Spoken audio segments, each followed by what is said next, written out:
Sa dinami-dami ng mga istoryang ikinukwento ng radio DJ mula Barangay LS na si Papa JT, may personal siyang kwentong natuklasan na kanyang ikinawindang. Alam mo, yung pagkukulang ng mga magulang. Araw-araw, nagbabahagi siya ng kwento ng iba. Hindi totoo yun. Huwag ka nagpapaniwala sa mga sinasabi nun. Bye tayo! Pirming takbuhan ng mga nanghihingi ng advice. Maraming salamat po sa lahat ng mga nakantabay. Ang radio DJ ng Barangay LS 97.1, si Papa JT. Pero marami ang nagulat ng kamakailan. Si Papa JT naman ang nagsalaysay tungkol sa kanyang pagkatao. Sa isang TikTok post kasi, ikwinento niya ang napakalaking plot twist ng kanyang buhay. Ang kinilala niya kasing ama't ina sa loob ng mahigit 4 na dekada, hindi niya pala mga totoong magulang. Yang ate mo, ang totoong nanay mo. Ito ang ikukwento sa atin ngayon ni Papa JT. Sa Paco, sa Maynila, lumaki si Papa JT na bunso sa 5 magkakapatid. Ang buhay namin nun, mahirap. Foreman sa construction yung tatay ko. Yung tatay ko na si Papa Eddie, pagkasahod nga nila, may dalang ice cream yan. Nakita ko naman sa kanila na hindi sila nagdamot sa akin. Pero si Papa JT, certified mama's boy. Barangay. Palagi ko yung dinadala sa church. Matalino siyang bata. Hindi ko yung napalo kahit isang beses. Kasi masunurin siya. Pero dahil sa hirap ng buhay, namasukan ang kanyang mama Edna bilang domestic helper sa Hong Kong. Sa kabila ng pagmamahal na ibinuhos sa kanya ng mga kinilalang magulang, pakiramdam ni JT may kulang. Nung 1993, 10 years old ako, may pakiwari na ako na ampun ako eh. Si JT, ipinagkibit balikat lang ang lahat. Kasi para sa akin, ang tatay ko ay si Papa Eddie, ang nanay ko si Mama Edna. Sarado na ako dun. Pero taong 2019, namatay ang kanyang Papa Eddie. Napadalas din daw ang alita ng kanyang Mama Edna at Ate Bacuz. Lagi ko nga iniisip kasi ang lapit ng edad nila, para silang mag-ate, parang ganun. Naisip ko na parang normal lang yon na nagbabangayan silang mag-ina eh. Hanggang nito lang Disyembre, sina Edna at Bacuz muling nagbangayan. Nag-build up na yung galit ng isa't isa. Alisin mo na itong ate mo! Ayoko na makita to, napakabastos, walang galang sa magulang. Nanumbat na si Ate Helen. Ako nag-alaga sa mga kapatid ko. Batang-bata pa lang ako, iniiwan nyo na kami. Nung ngayon naman, yung nanay ko sumagot, sakripisyo? Sasabihin ko sa'yo kung sino nagsakripisyo. Hanggang sa nagulat na lang daw si JT sa sunod niyang narinig. Sige, Jack, gusto mo malaman kung sino ang totoong nanay mo? Yang ate mo ang totoong nanay mo! Mula nung ipinagtapat kay JT ang katotohanan, tila nagbago raw ang pakikitungo ng kanyang Ate Bacuz sa kanya. Siguro yun ito yung panahon na ginusto rin ni Lord na para malaman niya na yung totoong pagkatao niya. Pero kung si Bacuz pala ang totoong ina ni Papa JT, sino ang tunay niyang ama? Kasi nung bata pa lang ako, sinasabi na sa akin ng mga nanay ng mga kaibigan ko, Arabo tatay mo. Sinasabi ng nanay ko, French. Nung tanungin naman niya ito kay Bacuz, Di daw Pilipino, pang foreigner daw yung kanyang beauty. So naguluhan ako. noong dekada 80, laman daw talaga si Bacuz ng mga KTV bar sa Maynila. Narinig akong kumanta nung may-ari. Nag-guest ako noon sa event na gagawin. Nagpasama raw si Bacuz sa kanyang tiyahing si Lita para bumili ng masusuot sa isang event. Nakipagkita siya rito sa isang hotel sa Pasay, kung saan din di umano naka-check-in ang amo nitong sikat na mime artist mula sa France. Walang iba kundi si Marcel Marceau, na imbitahan daw kasi itong magtanghal sa Pilipinas. Nadaknan ko si Marcel doon. Wala raw yung ate ko at may inutos sa kanya. Pero antayin mo na rito, sabi niya.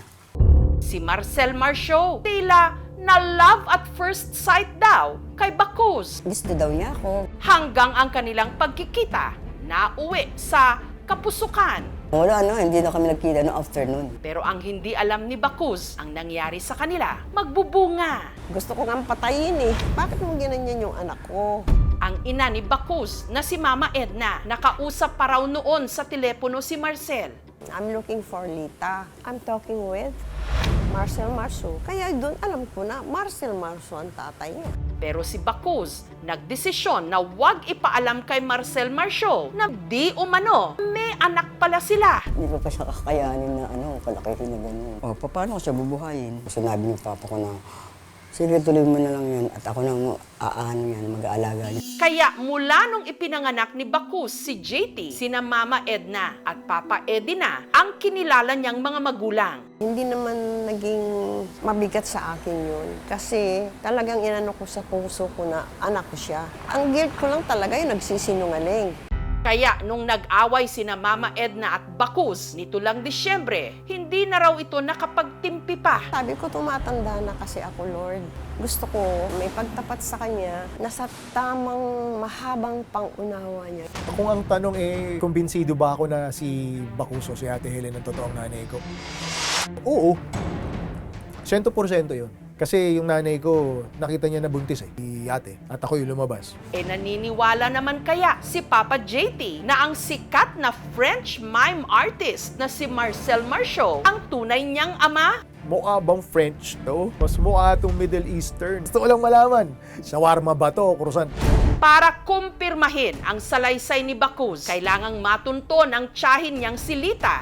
Pero si Lita, matagal nang patay. Pero sa pagsasaliksik ng aming team, may nahanap na dokumento na maaari raw makapagsabi kung totoo nga bang anak si JT ng sikat na mime artist mula sa France na si Marcel Marceau. So naguluhan ako. Sa aming pagbabalik. Sa dinami-rami ng kwentong ibinahagi ng radio DJ na si Papa JT, Alam mo, yung pagkukulang ng mga magulang, normal yan. hindi niya inasahang personal na kwento niya na ang susunod niyang ilalahad. Kamakailan lang kasi nadiskubre niya na ang kinilala niyang ina na si Mama Edna, hindi niya pala nanay, kundi lola. Nag-aaway sila nun Nanumbat na si Ate Helen. Ako ang nag-alaga sa mga kapatid ko. Nag-build up na yung galit ng isa't isa. Nung ngayon naman, yung nanay ko sumagot, gusto mo malaman kung sino ang totoong nanay mo? Yang ate mo! Siguro yun ito yung panahon na ginusto rin ni Lord na para malaman niya na yung totoong pagkatao niya.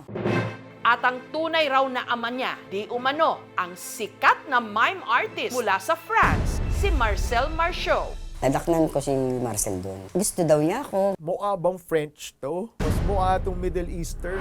Pero ang French mime nga ba na si Marcel Marceau ang tunay na ama ni JT? Si Marcel Marceau yumauna taong 2007. At ayon sa tala ng Cultural Center of the Philippines o ng CCP, makailang beses nga siyang nagtanghal sa Pilipinas. We only have 3 performance programs from 1970, 1988, and 1989. Kung August 1983 ipinanganak si Papa JT at kung pumunta lang noon si Marcel Marceau sa Pilipinas, tuwing ito'y may pagtatanghal, ibig sabihin, malabo na ang pamosong mime artist mula sa France ang ama ni Papa JT. Paano niyo po nasiguro na si Marcel po yung... Oo, dahil siya lang naman yung nakausap ko sa moment na yun Mas kumbinsido ako sa Arabo. Pero ang feeling ko, cover-up story si Marcel.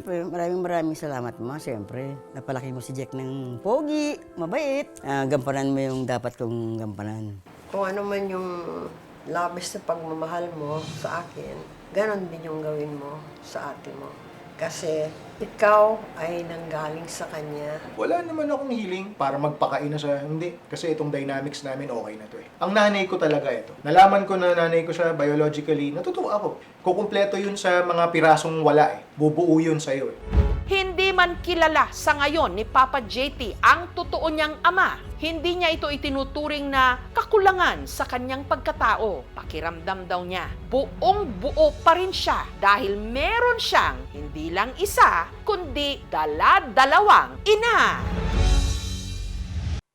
Thank you for watching mga kapuso. Kung nagustuhan niyo po ang videong ito, subscribe na sa GMA Public Affairs YouTube channel.